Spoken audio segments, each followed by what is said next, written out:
कठिन तपस्या राम भक्तों की रंग है लाल। आपको यहाँ पर नेमी शरण से स्वामी गोविंद आचार्य जी से बातचीत कराते हैं। आज हमारा ये सौभाग्य है कि MS न्यूज़ टीम यहाँ पर पहुँची है और मेरे साथ मेरे बड़े भाई यशपाल जी कुछ आपको बताएंगे। स्वामी जी नमस्ते। राधे राधे। हरिशरण। स्वामी जी न केवल नेमिशरण अपितु आसपास के इलाकों तथा हरियाणा के अंदर सिरसा के अंदर भी स्वामी जी की कथा हुई थी। अभी स्वामी जी से अपन कुछ बात करना चाहेंगे। स्वामी जी आप हमें ये बताइए कि आपका सफ़र इस तक कितने कष्टों के तहत यहाँ पहुँच पाया है। हरिशरणम। कृष्णाय वासुदेवाय हरे परमात्मने प्रणतक्लेशनाशाय गोविंदाय नमो नमः। मैं एक बहुत साधारण परिवार से, शुक्ल परिवार, कानकुब्ज ब्राह्मण शुक्ल परिवार से रहा। मेरे पिताजी का नाम श्री ऋषिनाथ शुक्ल, एक किसान परिवार था। पिताजी साधारण किसानी टाइप में करते थे। मेरे भ्राता श्री ज्येष्ठ भ्राता गुरु आश्रम स्वामी नारदानंद आश्रम में पहले रहते थे। मेरा बचपना उन्हीं के सानिध्य में रहा और मतलब वस्तुओं के अभाव में भी जीवन एक तरीके से हमारा रहा। पूज्य स्वामी विवेकानंद जी महाराज जगदाचार्य जी नैमिष व्यासपीठाधीश जो रहे, स्वामी गुरुदेव भगवान स्वामी नारायण जी के शिष्य, उनको मैं अपना मार्गदर्शक और अपना गुरु मान करके कुछ समय के बाद में पूज्य महाराज जी का शरीर। कितनी उम्र थी उस समय आपने जब? मेरी लगभग 9 वर्ष की अवस्था। 9 वर्ष की अवस्था। तो अब कितनी है इस समय स्वामी? अब इस समय मेरी 45 वर्ष की अवस्था। 45 वर्ष की अवस्था है। इस 45 वर्ष के अंदर आपने क्या चेंजिंग देखी थी? इस 45, हाँ जी, पहले की अपेक्षा अवस्था जैसी बढ़ती जाती है ना, उसी प्रकार से अनुभव बढ़ता जाता है। देखो, पहले मेरी एक आंतरिक इच्छा थी कि मैं भी जैसे महापुरुषों को देखता था कथा करते हुए, सत्संग करते हुए, तो मेरी भी इच्छा होती थी कि मैं भी कभी क्या ऐसा बन पाऊंगा। और कुछ वस्तुओं का भी अभाव था, तो आवश्यकता भी थी कि उसकी भी आवश्यकता लेकर के, लेकिन मैं गुरुदेव भगवान के आज्ञा का पालन करते, उन्होंने कहा था तुम भागवत कथा सुनना। मैं उनके सानिध्य में रह करके, पूज्य भैया जी के सानिध्य में, पूज्य गुरुदेव भगवान के सानिध्य में रह करके सीखा। तो उन्होंने एक वचन दिया था कि तुम भागवत कथा बांचना हो लेकिन कभी बेचना नहीं। तो सबसे बड़ी तो आज के समय के अंदर बेचने की ज्यादा परंपरा थी। भागवत कथा एक धर्म का धंधा कुछ लोगों ने बना लिया ना, बेचने की प्रथा बना ली है ना। बेचे ही वेद धर्म दुर्ले ही पिसुन पराये पाप कह दे ही। शास्त्र को बेचा जाता है तो शास्त्र का प्रभाव समाज के ऊपर नहीं पड़ता है, वाणी का प्रभाव समाज के ऊपर नहीं पड़ता है। हम तो ये मान करके चल रहे हैं एक संत ऋषि मुनियों की जूठन हम लोगों को मिली है, वो प्रसाद हम आप लोगों तक पहुंचा रहे हैं। हमारा उद्देश्य है सनातन संस्कृति की रक्षा हो, बच्चे संस्कारी बने। आजकल के बच्चे कुछ बड़े हो रहे हैं, उनकी पढ़ाई लिखाई बड़ी अच्छे स्तर, ऊंचे स्तर पर हो रहा है। उनका जो है भौतिक विकास तो हुआ है, पर हमारा जो नैतिक पतन, हाँ, वो नैतिक पतन होता चला जा रहा है। आध्यात्मिक लगाव न होने के कारण ऐसा है। तो आज मैं गांव-गांव में जा करके, शहरों में जा करके मैं कथा करता हूँ। केवल उद्देश्य है हमारे सनातन संस्कृति की को एक बचाव रखना। हाँ, और उसका जो प्रचार प्रसार सारे हिंदुस्तान, क्या विदेशों के अंदर तक आप विदेश भी कभी गए? विदेश तो नहीं गया हूँ मैं। विदेश की कोई इच्छा होगी? विदेश, हाँ, भगवान कृपा जैसी रहेगी भगवान। लेकिन अन्य प्रदेशों में, झारखंड है, रांची है, और मैं बिहार में, आपके हरियाणा, पंजाब, लुधियाना, और इनमें अपना दिल्ली, यूपी में, तो हर जगह लगभग शहरों में जाता हूँ और मतलब जा करके अपने धर्म का प्रचार करने का प्रयास करता हूँ। आपका आगे अगला क्या पड़ाव है? अगला आप क्या योजना है आपकी? किस तरीके से आप धर्म के प्रति और लोगों के जागृति, क्योंकि आज के अंदर ये भी देखा है युवाओं के अंदर नशा बड़ा चल रहा है। जी, इस पे हमारा विचार चल रहा है। और जहाँ मैं कथाओं में जाता हूँ, 5-7 दिन एकदम मेहनत करता हूँ और लोगों से करवाता हूँ। 20-20, 50-50 लोग मैं प्रभात फेरी यात्रा निकालता हूँ, और प्रभात फेरी यात्रा में माताएं घरों घर दरवाजे कलश रखती हैं। दीपक जगा करके रखती हैं, और फिर जिस घर जाता हूं उस घर से लोगों को हाथ जोड़ करके ले लेता हूं।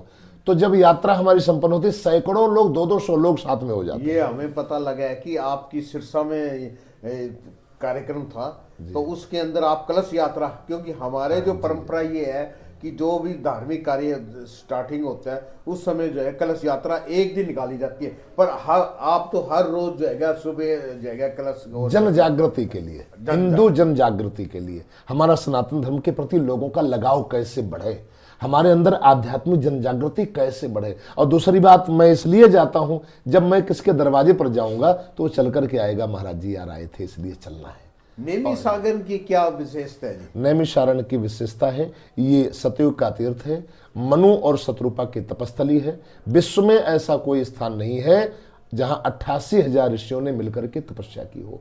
ये 88,000 ऋषियों की तपस्या स्थली है। मेरे गुरुदेव भगवान कहते थे, अन्य स्थानों की दवा और नैमिषारण की हवा काम करती है। मतलब रज रज में, कण कण में ऋषियों की साधना स्थित है, समाहित है। इसलिए यहाँ का शुद्ध वातावरण, आज भी आपने देखा होगा कितना जंगल है नैमिषारण, चारों तरफ अरण्य है, इसीलिए इसका नाम नैमिषारण पड़ा। गोमती नदी का आदि गंगा, गोमती इतना पवित्र स्थान है। आदि गंगा, ये भागीरथी जो गंगा है ना, भागीरथी गंगा से भी प्राचीन गंगा ये आदि गंगा है। ऋषियों ने पहले यहाँ स्नान किया है इसमें, उसके बाद में सत्संग रूपी गंगा में स्नान किया है। ललिता देवी, आदि शक्ति ललिता देवी का यहाँ प्राकट्य स्थान है। दधीची ऋषि ने यहाँ अपने हड्डियों का दान किया है। इंद्र ने वज्र बनाया, वज्र के द्वारा देवासुर संग्राम में देवताओं ने विजय प्राप्त की है। दधीची कुंड पास में मिश्रित तीर्थ पड़ता है। और यहाँ राम लक्ष्मण को पातालपुरी से लेकर के श्री हनुमान जी महाराज आए हैं, यहाँ ठहरे हैं, तो हनुमान गढ़ी भी है।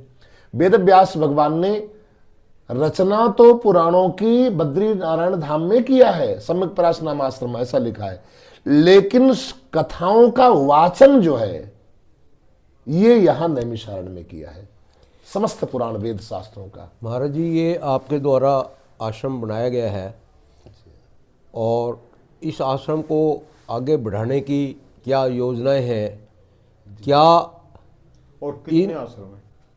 इन आश्रमों के निर्माण हेतु ये बिल्कुल सत्य बात है कि लोगों की धार्मिक आस्थाएं जब जुड़ी हुई होती हैं तो उससे चीज़ों की नींव खड़ी होती है।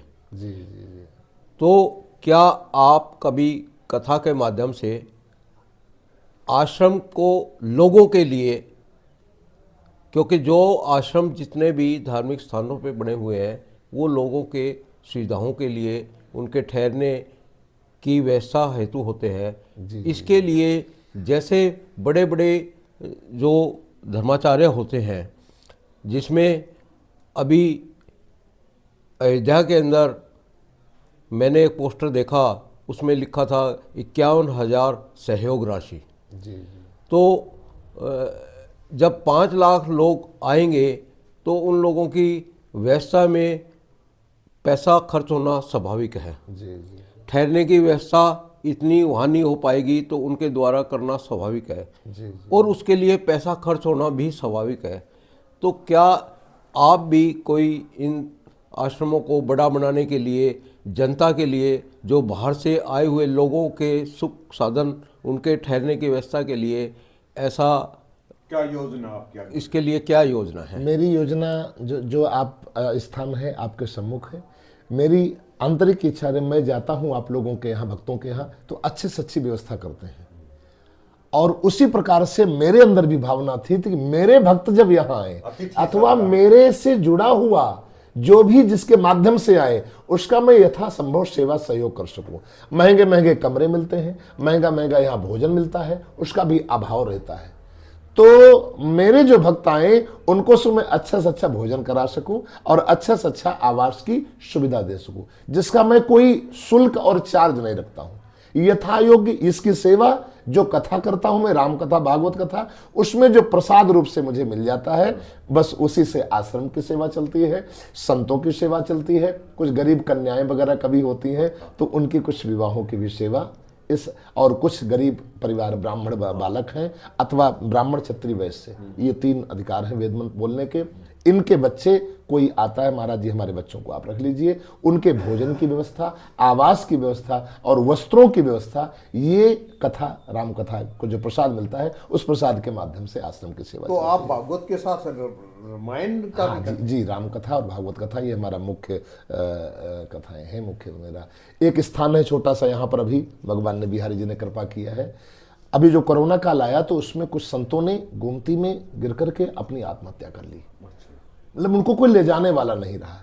मेरे अंदर ये पीड़ा हुई, क्या सेवा कर सकूं। संतों में छोटे से पला हूं, इसलिए संतों की सेवा का बहुत बड़ा मेरे अंदर भाव रहता है। तो मेरे अंदर मतलब भावना बनी कि कोई एक छोटा सा क्लिनिक या हॉस्पिटल हो जाए। एक संत है स्वामी जी यहाँ, महाराज विद्या जी महाराज, विद्यानंद स्वामी, उनसे मैंने आग्रह किया, उनका स्थान था जहाँ स्नान करके आए हैं, उन्होंने इतना ही स्थान, भगवान ने कृपा करके भक्तों के सहयोग से वो स्थान हो गया। अब उसमें भविष्य में विचार है कि एक राधा कृष्ण भगवान का मंदिर हो। अब ये भी अपनी घटना बता दूं मैं, मेरे इष्ट भगवान शिव, बचपने से ये मतलब शिव, और उन्हीं का मंत्र मुझे कानों के द्वारा मिला। पूज्य महाराज जी के द्वारा मंत्र न मिलने के कारण पूज्य स्वामी वर्तमान जगदाचार्य स्वामी पन्ना सरस्वती जी महाराज, उनके द्वारा मुझे प्राप्त हुआ। अभी 3-4 साल पहले मैं 1 महीने की साधना बेल वृक्ष के नीचे किया, सावन में।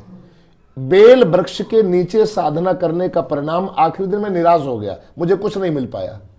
लेकिन जब अंतिम दिन जो हुआ उसमें ऐसा मिला, हमें शायद आज तक कभी कुछ मिला ही नहीं। भगवान शिव ने हमको राधा कृष्ण के शरण में भेज दिया, तब से मैं उनका दीवाना हो गया हूं। अब हर महीने वृंदावन जाता हूं और राधा कृष्ण भगवान का नाम संकीर्तन और उन्हीं की कथा। महापुरुषों से पूछा तो उन्होंने कहा ये भागवत की कथा का परिणाम है। तो तभी राधा कृष्ण मंदिर का भी विचार है और कुछ छोटा सा क्लिनिक और हॉस्पिटल आदि इसकी भी व्यवस्था का परिणाम विचार चल रहा है। धन्यवाद जी। MS न्यूज हासी आपका स्वागत कर रहे हैं। नमस्कार, बहुत बहुत जय श्री धन्यवाद। राम।